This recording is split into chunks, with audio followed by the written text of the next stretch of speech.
Grabe, ang ganda. Ganda nga Oh, dito. Philippine Eagle. Yan ang Philippine Eagle. Ito legit na. Oo, tapos tingnan niyo yung mga kuko niya. Ano, Oo, umaangat yung balahibo niya. Angat. Oh, ang galing. Parang cobra. Oo. Tatalim ng mga kuko niya. Oh. Tapos ang balahibo pa niya ganyan. Tapos medyo ano siya sa tao. Ayan oh. Huwag kang mag-alala. Hindi, nanunukayan. Oh, pakakawalan kita. Pakakawalan kanya. Pero bago ang lahat, yan, sigurado ka ba na okay lang sa'yo kahit di kita bigyan ng pera? Okay lang po. Walang, hindi ko babayaran sa'yo. Okay lang. Para sa kalikasan din kasi natin, di ba? Napakalaking bagay na mga kababayan natin. Alam na nila yung pagpapahalaga sa mga hayop, no tay? Very good yun. Di ba tay? Malaking bagay yun. Kasi napaka-importante ng mga ganyang ibon. Philippine Eagle pa. Ito ang kagandahan. Malakas na malakas siya. Oo, kaya. Ibig sabihin, kayang-kayang lumipad. Hindi na siguro natin kailangan i-surrender pa sa DENR dahil malakas naman siya. Mas mainam na i-surrender siya sa kagubatan. Yan, pagdating yan, dire-diretso na yan dyan. Pero kwento mo muna, paano mo siya nahuli? May nakaano po yung may nakadati pong silo doon po sa abong na ginawa ko po na abong. Gumawa ka ng abong. Ganito po yun. Yung abong na tinatawag, parang bahay na bilog yun, doon siya magtatago. Opo. Para manghuli ng mga hayop na kumakain sa bunga ng aimit. Opo. Aimit siguro inano mo, aimit? Ay meat po. Tapos meron ka rin silo ron. Mayroon po nakadati doon na silo. Tapos nasilo siya. Nasilo po siya. Yun. At ang kagandahan naman, dali-dali naman siyang pumunta dito sa sitio dahil alam nila na ang sitio puti nagpapahalaga rin sa mga wild na hayop. At ganoon na rin yung ibang mga katutubo natin kahit sa mga kabundukan. Ang laking bagay yan. Tingnan nyo. Yan po yung Philippine Eagle. At kagabi lang ba? Kahapon? Kahapon. Kahapon. Fresh na fresh pa siya. Napakalakas niya. Siguradong napakalakas lumipad nito. Ano, ready ka na bang pakawalan, palayain yung agila? Ready na po. Ready na. Dito kayo lahat sa likod. Sa likod. Dito. Doon kayo. Doon lahat. Para masaya. Kailangan kasi yung paglaya niya, masaya din siya. Ayan. Doon lahat kayo. Doon kayo lahat. Bibilang tayo ha.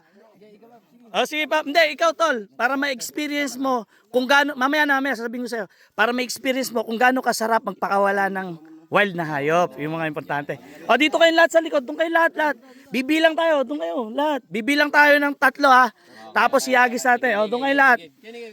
Kenny. Bibilang tayo ha. Para maramdaman nyo kung gaano kasarap ang maging malaya ang isang wild na hayop. Bibilang tayo. Sabay-sabay ha. 1, 2,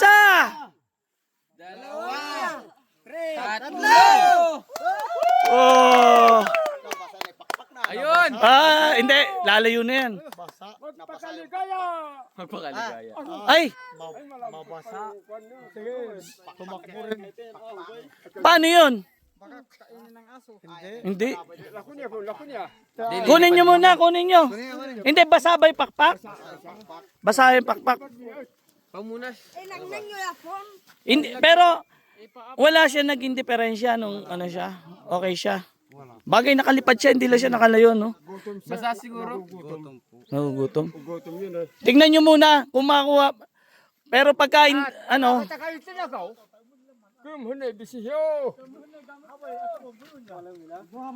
Habang niya,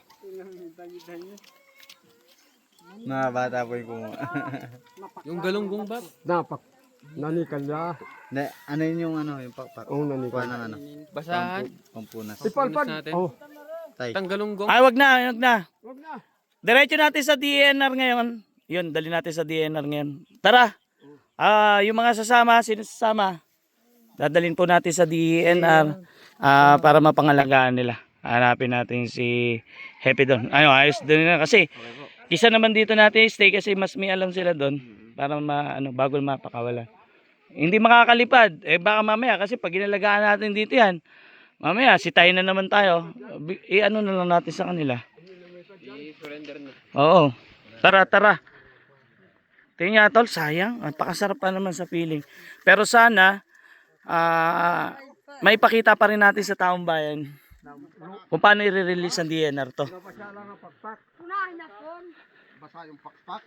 Mabigat yun eh. Hindi, pero ano natin sa DNR, kaya nyo bang hawakan? Huh? Oh, hindi siya makalipad. Tingnan, basa lang. Basa. Wala naman siyang diferensya. Basa lang. Ay, dito lang. Tsaka Eh, ba't mga putol lang bala hindi talagang ganun tulo pag agila? Hmm. basa eh. O, tara, tara. Iyan na natin. Ano? Dali natin sa DNR. Ngayon na po. Oo. Sino ba yung nakahuli? Sama ka? Ha? Sama ka? Hindi na. Hindi ka na sasama? Sino sasama? Wala. Ano, takot kayo sa DNR? Takot sila sa DNR. Takot kayo sa DNR? Hindi kayo dapat matakot sa DNR pag wala kayong ginagawang mali. Ganun lang yan. Ayan, dali natin sa DNR ngayon. Okay lang yan. Si ano? Sama. Ayun po, surrender natin sa DNR, no? Wala tayong magagawa. Kailangan natin i-surrender sa DNR. Kasi hindi niya kayang lumipad. Hindi rin naman sila, baka mamaya kasi, ha? Oh. Pakanya po. Sige nga, testing mo nga kung patong mo dito sa bubong tol, kung ano, kung kusa siyang lilipad. Nabasa. Ayo nga, lilipad yan. Lilipad. Ay, hindi. Pag dumapo sa puno, ay, okay na. Ayun. Okay na, ayun. Ayun, dumapo sa puno. Ay, Nangalambot siya. Hindi. kunin nyo, kunin nyo. Edi, basa yung pakpak niya. Basta, kailangan talaga i-surrender sa DNR to. Mahina siya. Oo, hindi. Kaya kayo. Surrender na lang dito. Surrender natin sa DNR, ha? Okay lang?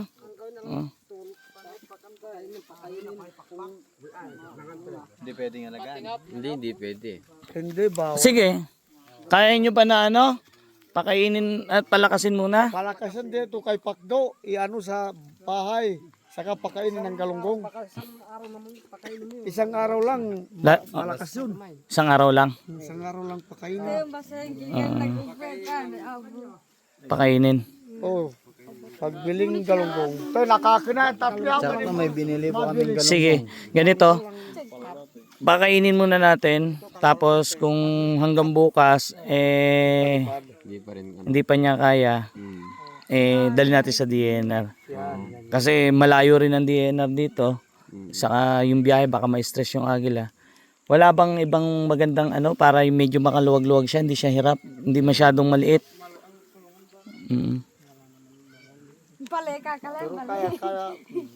Kaya yan, basta tuyo yung ano, Pakpak. pakpak niya. Nabibigatan siya eh. Naambon-ambon din kasi. Ayun dito sa ano. Naulan-ulan eh. Saka, nagutuman. Oo, gutom nga yan. Kaya pala kanina yung galunggong nangalahati. Hayaan nyo muna maubos yung galunggong. Sa kanya po yan. Requestin natin na ano, pagpahinga lang yung agila at bukas.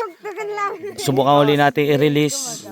Pag hindi talaga niya kayang lumayo, Kaya na ba, pakpak naman. dali na natin sa DNR. Yun siguro yung pinakatama. Okay.